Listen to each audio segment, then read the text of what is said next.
Hello and welcome to the WB Mason Coaches Report on GoHofstra.com. I'm Jim Sheehan, joined again by the head field hockey coach of the Hofstra Pride, Kathy Angelis, and welcome back, Coach. It seems like we've done this a couple of times this year. Yes, we have.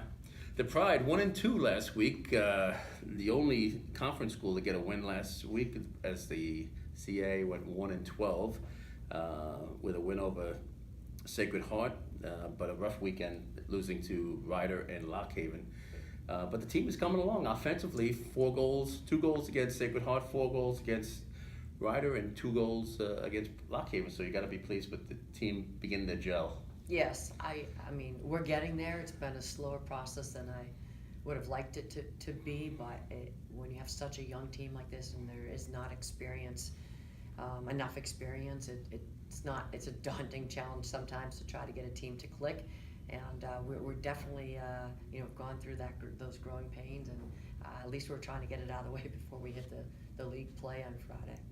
Yeah, some of the issues this season with the Pride have been like unforced turnovers. Yes. And unfortunately, some of those unforced turnovers resulted in goals early in the game and late in the game. Tell us a little bit about that. Yeah, I mean, we've really struggled with our intensity and focus in the first 5 minutes and the last 5 minutes, and we've had over 40% of our goals have been scored in the first 5 minutes and the last 5 minutes in our last game, the last 10 seconds. And, to me, I mean, those are controllable factors. There's a mentality to playing to the end and not assuming it's over, anything can happen. And, that's leadership, that's communication, and that's staying focused until the end. And we've struggled even to play a full 35 minutes, and now we're trying to put 2 minutes halves together and stay focused. So it's tough when that happens the last 10 seconds of a game, but I think we've got the team understanding we've got to play the full 35 minutes until the end of the whistle. And one of the good things that came out of a tough game against Ryder on Friday was 4 different goal scorers for the Pride, 4 different assist players as well. So spreading it around on Sunday, Valerie Rogels with 2 goals off of penalty corners. You got to be really happy with the way some of these players are getting into the offense now, getting into the flow of the game. Yeah, absolutely. We've had a few players come off the bench, and Madison Georgiana has a great stick, and she's done a great job in putting a few goals in and working hard on the attack line. Valerie has been really working hard on her drag flick, and she's been working on that all summer and before she came here, and we knew that she has a very consistent drag flick, and it was a matter of getting her an opportunity. We did, and scored 2 almost back-to-back identical goals, and she's worked very hard at. This is something you've got to do really on your own in order to get this type of a shot, and the drag flick is about skill, and it's about really it's something that takes a lot of repetition. So really proud of her and being able to find the back of the net and for her first time and score 2 goals, so that's great. One of the things noticed in this week's NCAA stat report is Frankie O'Brien is number 1 in the CAA in defensive saves and number 2 in the country, and she had 3 last week. 2 weeks ago against Columbia, and 4 in the season. Obviously, defense is an issue that you want to get shored up the rest of the season as we start the CAA this week. Sure. I mean, exciting. She's somebody, if that ball is going to cross that line, she's going to do whatever she can. She's going to dive to save it. She has a great reaction in those situations. Of course, we don't want to see our defenders in that type of a situation. We want to control the circle before it even gets to goalkeeping, and so we're doing a much better job at that, and hopefully we won't have as many defensive saves. But again, if that ball is going to cross the line, she's the person we want there. That's a good news, bad news situation when you have defensive saves. Well, the CAA season starts this week. Hofstra at Towson Friday afternoon, 3 o'clock. The Tigers are 1-7 on the season, but the early reports are they are much improved than they have been in the past. And what are you expecting from the Tigers? Yes, well, they're definitely they have a solid team, and again, a lot of this comes down to the field issues.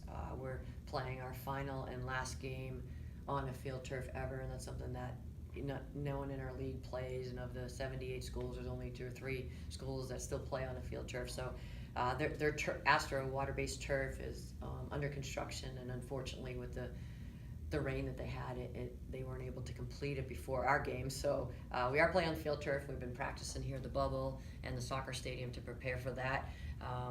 Towson is a very good team, and like I said, I think they've been handed a tough run with having to play on the water base and then have to practice on their field turf. But we're not taking any team lightly, and we're really excited to finally get into league play. And I think this is something our young team needs. We need another goal. We need something of a challenge, and this is going to be a big challenge for us just with the switch of surface. But again, it is the first game of the CAA, and we feel we're ready. We've had a great non-conference schedule, and it's a very strong schedule. I think we were 26th in the nation Division I strength of schedule last week, and probably still hanging around there right about now. But this is the schedule that's prepared us for Friday's first game. And after Friday, the Pride return home for a home game, conference game against William and Mary at the Hofstra Field Hockey Stadium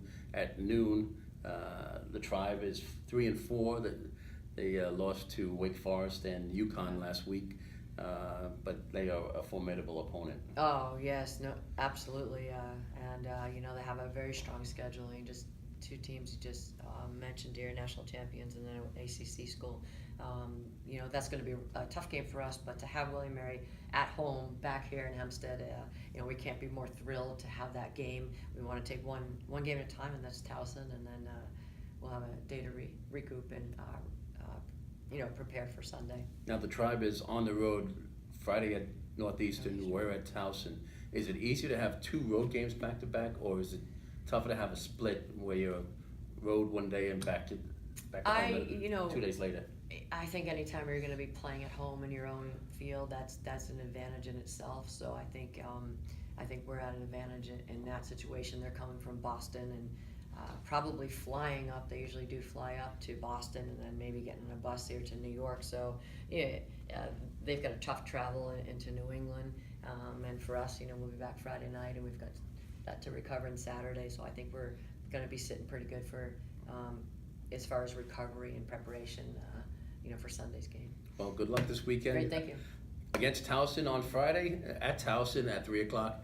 And then on Sunday at home against the Tribe of William and Mary at noon. And Coach, once again, good luck, and we'll talk to you next week. Yes, thank you. And thank you for watching the WB Mason Coaches Report on GoHofstra.com.